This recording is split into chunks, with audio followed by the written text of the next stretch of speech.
Sole, Bien, bien, bueno, bien. gracias por recibirnos a esta hora. Ya adelantábamos con Sergio hace un ratito, bueno, la historia negada, la historia invisibilizada que tiene que ver con la historia africana que también hizo el país.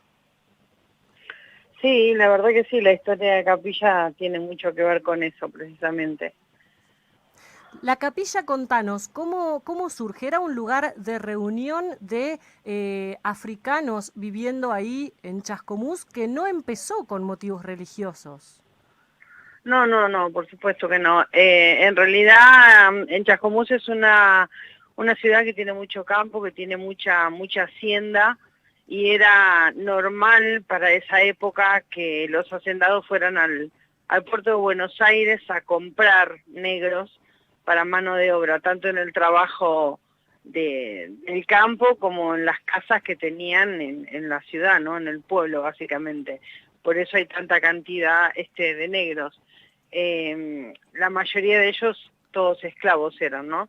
Y bueno, Capilla en realidad surge cuando empieza esa cierta liberación, digamos, en 1862, donde los negros solicitan un solar, un terreno para edificar un edificio donde podían juntarse, donde podían particularmente practicar candombe, y obviamente estar entre su cultura y demás, y nace como un lugar de encuentro, ¿no? De los negros, ya en esa época libertos, ¿no?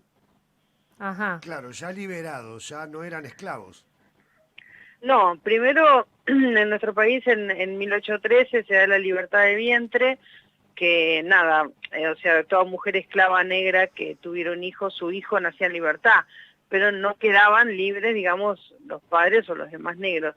Cuando, bueno, se realiza nuestra constitución en el 53 y después en el 60 que Buenos Aires, digamos, entra dentro de la Confederación y ya nos conformamos como una república federal como nos conocemos hoy, ahí recién se libera a los negros, bueno, todo aquel que vive en nuestro país, digamos, era libre, no había más esclavitud. Por eso recién en 1862 se construye, digamos, este lugar. Hay que decir que la Capilla de los Negros, conocida allí en Chascomús, es un monumento histórico nacional y que también la UNESCO lo ha designado como parte de la ruta del esclavo en el Río de la Plata.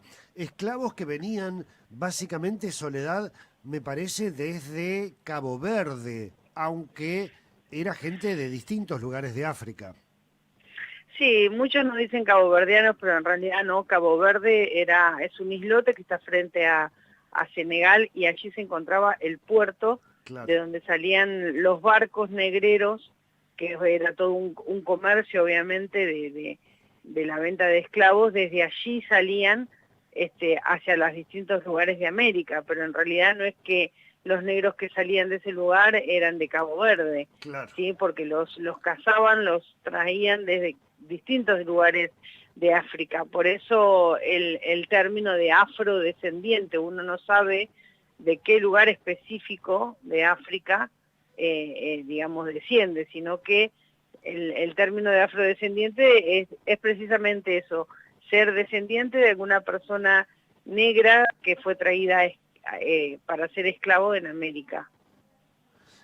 Y este sitio del que estamos hablando, la Capilla de los Negros, que fue construida con adobe y techo de paja primero, piso de tierra, que en el 50 un temporal, bueno, hubo que reconstruirla. También tiene muchos recuerdos para vos de tu abuela Eloísa, ¿verdad? Sí, precisamente. En realidad, su abuelo, Luciano Alsina, fue uno de quienes la construyó. Además, él era, por decirlo así, como el jefe negrero, era uno de los más antiguos que había sido traído como esclavo junto a su madre cuando tenía 8 años, por la familia Alsina. Y bueno, con el tiempo Eloísa, cuando bueno, tuvo la edad para poder manejarse, a los 18, 19 años se hace cargo del lugar. Si bien ya los negros no se juntaban tanto, nada, ella pagó los impuestos de esos terrenos, de esos solares, y bueno, por este sistema trentienial que se conoce, se hace propietaria del lugar. Y ella cuidó la capilla por más de 80 años, o sea, cuando tuvo, en el 1990, que fue cuando falleció, tenía 104 años, así que desde los 18 hasta los 104 años se hizo cargo de la capilla, ¿no? Soledad, ¿y la abuela te la mostraba, la limpiaban juntas? Es como que te fue enseñando cómo cuidarla, ¿no?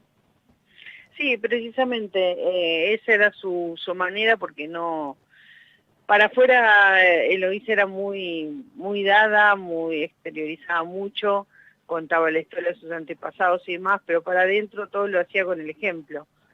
Así que sí, en forma de juego a sus nietos, en general nos pedía así que le ayudáramos a limpiar los santos, a barrer, a rastrillar el piso de tierra, a regar las plantas y demás, bueno, pero en definitiva nos estaba enseñando a cuidarla, sí, precisamente. Soledad, nuestros pueblos de la provincia de Buenos Aires tienen una dosis de racismo muy alta. ¿Cómo ha sido la relación con Chascomús? Teniendo en cuenta que llegaron allí los negros como esclavos, que luego fueron liberados, que este era un lugar de encuentro, que inclusive después se utilizó como lazarote ante los brotes de cólera. ¿Cómo es la relación de la comunidad en general en Chascomús con este lugar, con ustedes? No, la verdad que a diferencia por ahí de otros lugares, la capilla siempre estuvo incluida en la sociedad. Ajá.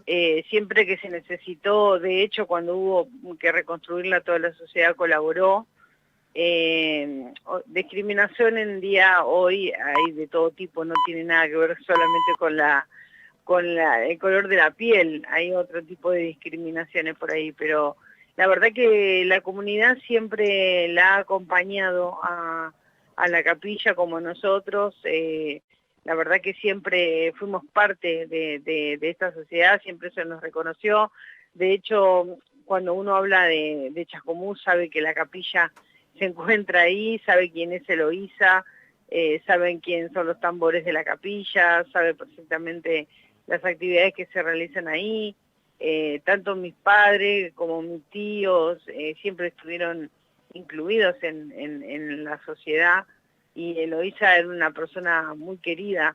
De hecho, cuando cumplió 90 años se paró toda la ciudad y hizo un desfile, y hubo personajes y artistas que vinieron de todos los niveles a participar. Así que la verdad siempre de distintas maneras la capilla estuvo acompañada con la comunidad de Chascomús. Sole, hay un museo también ahí en Chascomús que cuenta la historia, bueno, de las ciudades de Chascomús y Dolores, Ranchos, que se han dado varias batallas libertarias. Fue el primer levantamiento contra Rosas también en esos lugares, y el museo recoge un poco toda esa historia, incluye también, por ejemplo, un trozo de alambre del primer alambrado que estuvo en el país, que fue traído al país, también estuvo allí en Chascomús. ¿Aparecen en esa historia los negros también?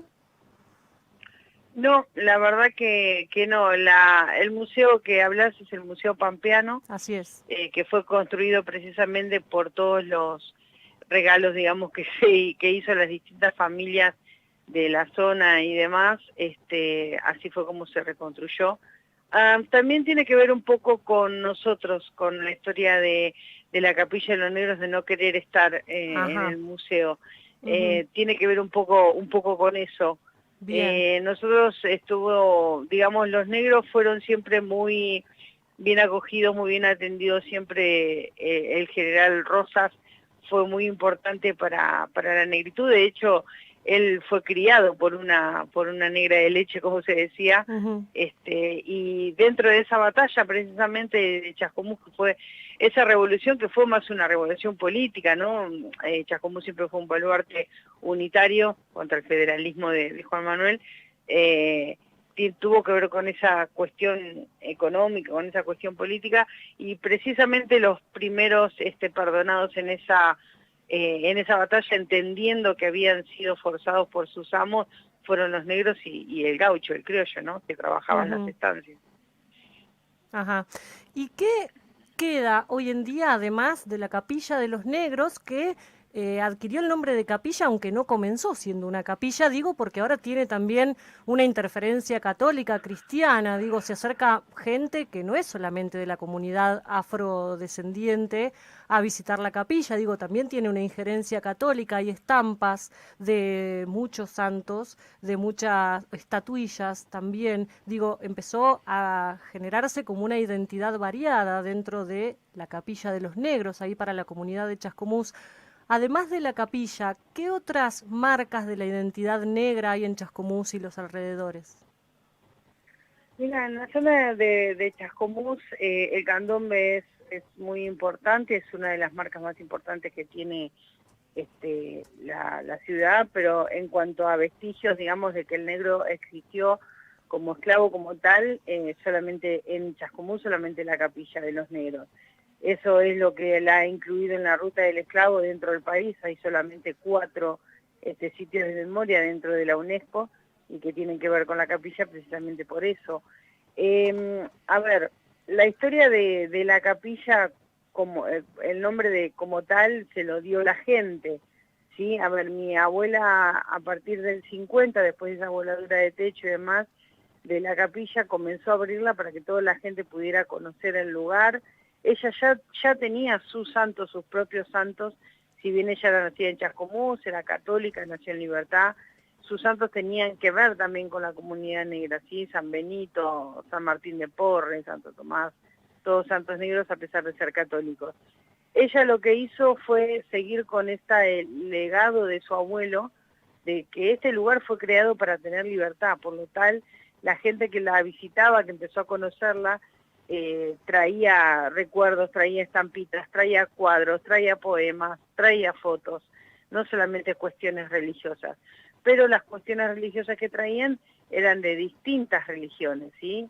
Ella siempre hablaba y decía que la gente cuando venía ahí se le regocijaba el alma, entonces cada uno de los que traían era una posesión infinita para ellos, así que no importaba de qué religión fuera, ese era un lugar para tener libertad, como se había creado, por lo cual hay distintas imágenes, como decís vos, no solamente de la religión católica. Obviamente la influencia de la religión católica siempre estuvo, porque bueno, precisamente la colonia estaba a cargo de la religión católica cuando fueron introducidos en el país como esclavos, claro. Obviamente que la iban a tener, pero en la capilla ya te digo, no se fundó para ser un lugar religioso.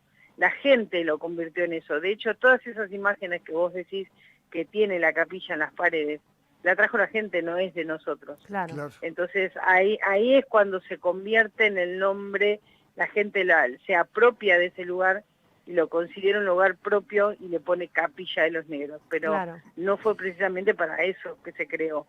Pero sí se continúa con esta cuestión o este legado de libertad que para eso fue que se fundó, ¿no? Por eso se permite que la gente siga hoy en día trayéndonos distintas cosas que, bueno, tienen que ver con la religión, pero hay muchas que no.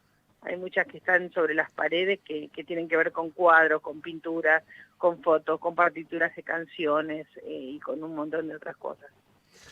Soledad, te agradecemos muchísimo que nos hayas recibido a esta hora, un día feriado, para conocer esta Capilla de los Negros, toda la historia, para tomar dimensión de lo que ha sido la cultura afro en nuestro país, para hacernos preguntas, para cuestionarnos, para sacar a la superficie, para tener estos testimonios. Realmente te agradecemos muchísimo. Y bueno, mucha participación de oyentes, por ejemplo, Estela Mari Ferrarese de aquí de Neuquén, nos envía una foto de lo que es el Pelourinho de Ciudad de Vela, en la isla de Santiago, Cabo Verde. Y dice, excelente la charla que están teniendo en este momento, excelente nota.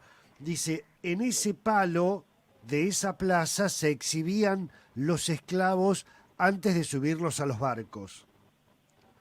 En Cabo Verde.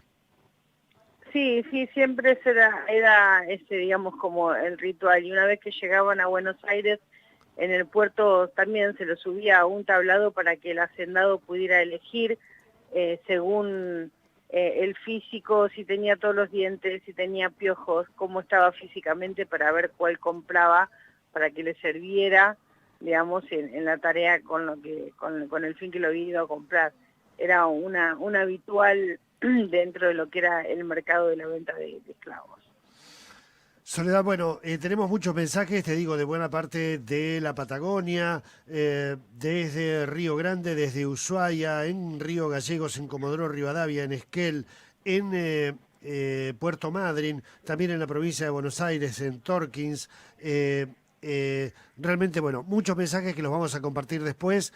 Te agradecemos muchísimo, muchísimo esta charla y volveremos de tanto en tanto a ver cómo andan las cosas por Chascomús.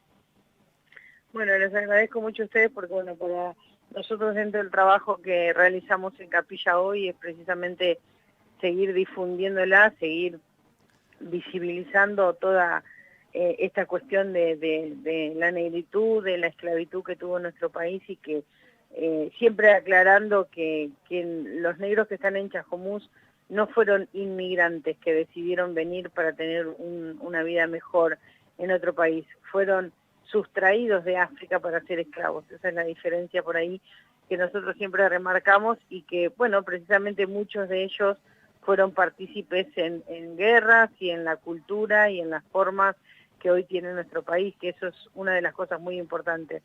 Aparte de los inmigrantes y de nuestros criollos, obviamente, el país también fue hecho por negros esclavos y eso es nuestra misión, visibilizar la verdadera historia, digamos, de nuestra Argentina, ¿no?